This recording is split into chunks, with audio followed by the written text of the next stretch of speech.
In this election year, voters in two separate polls have identified immigration as the top issue that they want politicians to deal with. Welcoming people across our border while disregarding our laws is not a biblical position. But at the same time, becoming so frustrated with the border crisis that we begin to treat people as political objects, that's also not a biblical position. Sometimes in the middle of this conversation, we lose the biblical perspective. So what is it?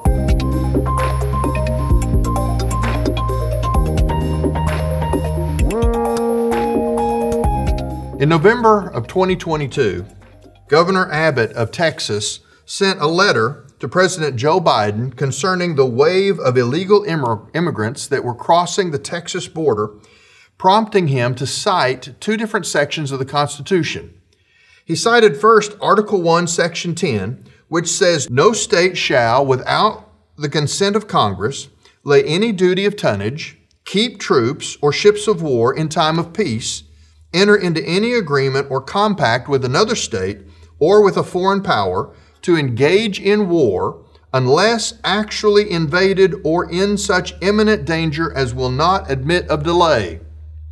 He coupled that part of the Constitution, which says that states can't have standing armies and standing navies, they can't make agreements with foreign powers unless there is an emergency of invasion that won't allow them to delay for the proper processes. He added to that a citation from Article 4 of the Constitution, which says this: "The United States shall guarantee to every state in this union a republican form of government and shall protect each of them against invasion." It is the federal government's responsibility to protect the states against invasion so that the state doesn't need to keep standing armies or navies. But if the federal government fails in its duty to protect the state from invasion, that state can do whatever it needs to do in order to safeguard their citizens. That's why attacks on Governor Abbott from the left because of his actions at the border are completely unfounded.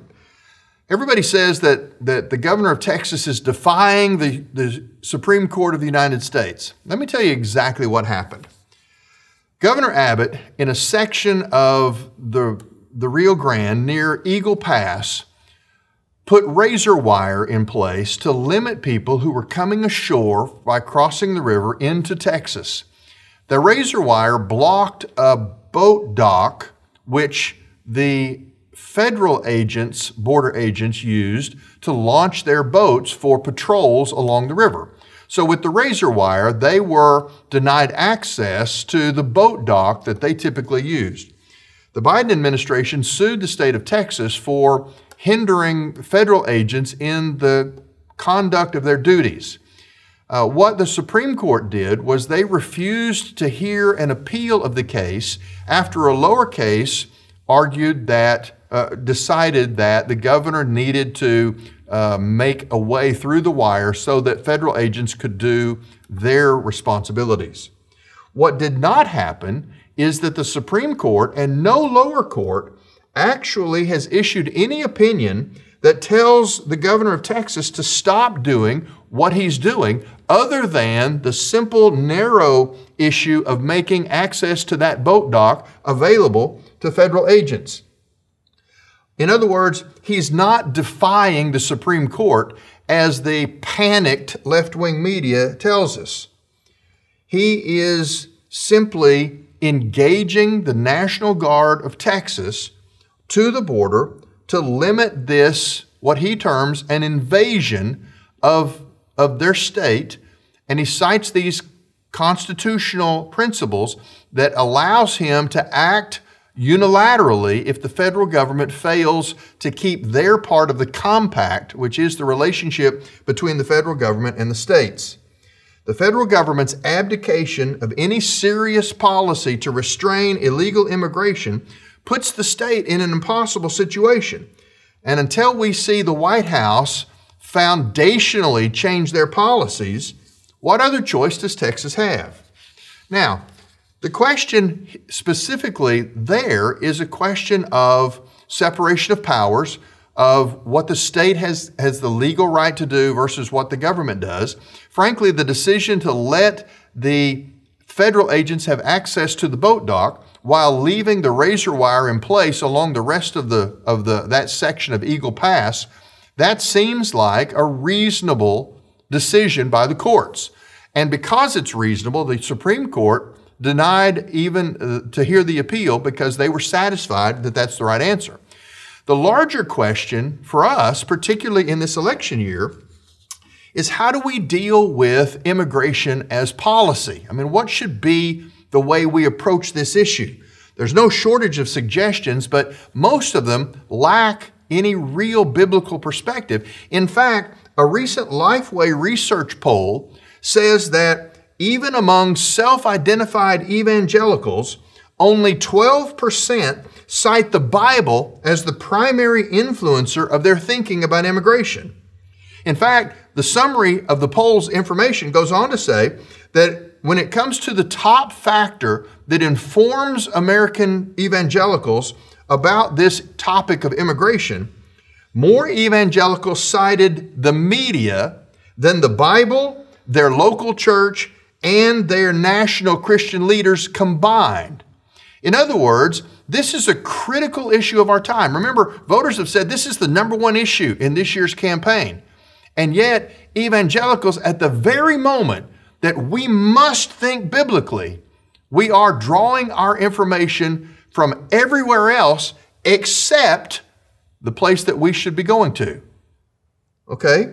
So what does the Bible teach us about immigration? Well, there are many biblical figures who for a variety of reasons, were forced to cross borders. In the Old Testament, Joseph was sold by his brothers into slavery in Egypt. David flees the violence of King Saul and seeks asylum among the Philistines. Daniel and his friends were exiled from their homeland, and they ended up serving a foreign government. Even Jesus himself, as a child, was forced to flee, escaping to Egypt as a refugee from the persecution of a rabid King Herod as he attempted to destroy all the baby boys of Bethlehem. There are other stories as well. Abram, who later became Abraham, heard the instruction of God and left his home, crossed multiple borders to come to the land that God had given him. In times of famine, he still lived a nomadic life and moved from place to place.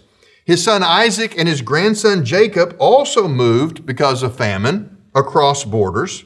Generations later, we see a woman by the name of Naomi who left Israel because of the hunger caused by famine, migrated to a different place, only then to eventually return when the famine was over, bringing with her her daughter-in-law Ruth.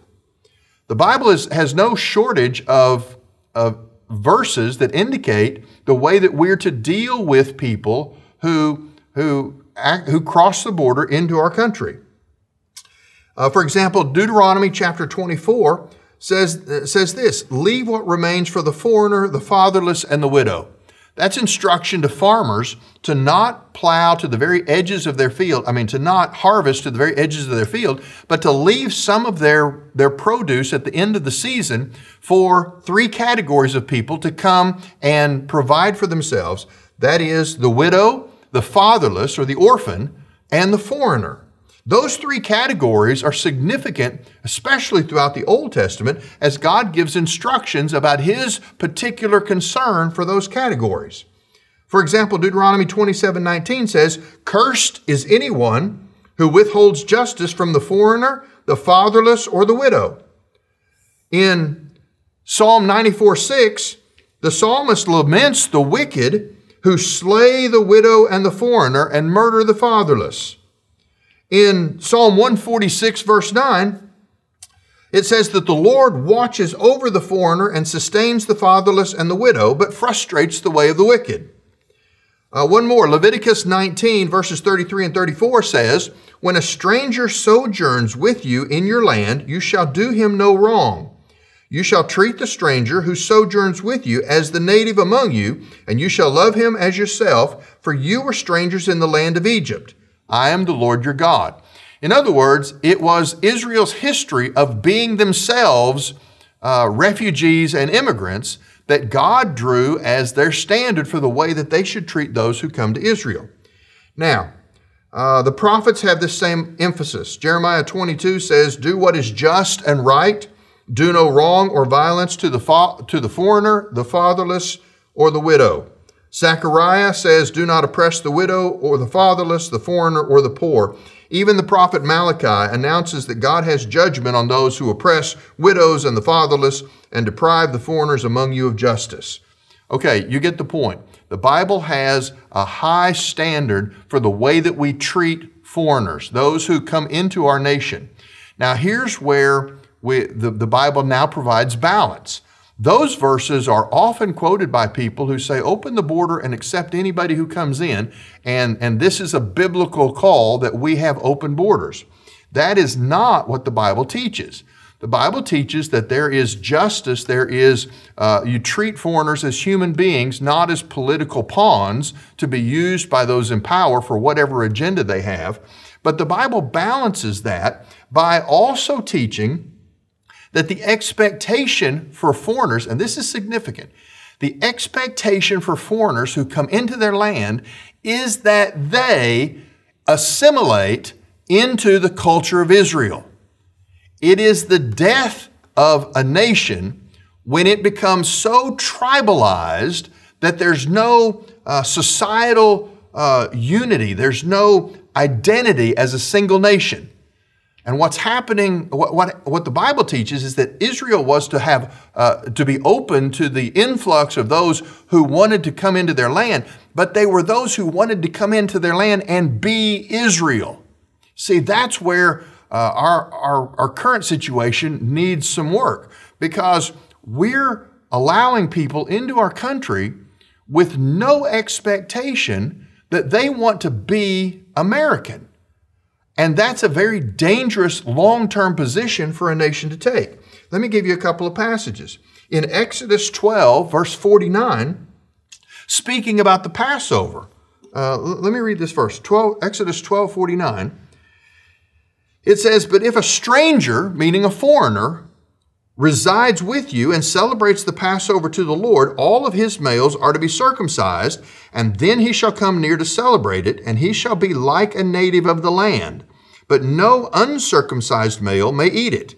The same law shall apply to the native as to the stranger who resides among you. See, the biblical standard was you can't withhold justice. You can't treat strangers as less than human beings in the eyes of God. And yet, at the same time, when those strangers come into your land, it has to be with the expectation that they will have the same laws applied to them, and they will have a motivation to assimilate and be a part of the nation that they're moving into. We say, well, we shouldn't have borders. We should just open it all up. The Bible also doesn't teach that. I mean, Numbers chapter 32 speaks specifically about how Israel had cities fortified with walls because it was a definite line of those who were Israel versus those who were not Israel. In fact, the entire book of Nehemiah is about the rebuilding of the wall at Jerusalem after the period of the exile because, again, a boundary, a wall, a separation, a national border, those are all established so that there is a society with a particular identity, and then there is everyone else. The flaw in what's happening right now at the southern border is that we have eliminated the separation between Americans and the rest of the world. And when we've allowed the stranger into our land, it's with no expectation or requirement that they abide by our laws, fit into our system, speak a common language, have a sense that they want to be with us. We must not treat illegal immigrants as something less than human. That is not a biblical position. But it is also not a biblical position to have open borders and to invite people in with the intent to tribalize or to separate our nation into a variety of disconnected and rival people groups. What's our biblical position, particularly on this important issue? It is that we show love and concern and respect to those that come into our nation, but we do it with reasonable expectation that if they are not here to be a part of who we are, then they do not belong within our borders. Let the Bible inform our attitudes about these important issues. This is Truth Currents.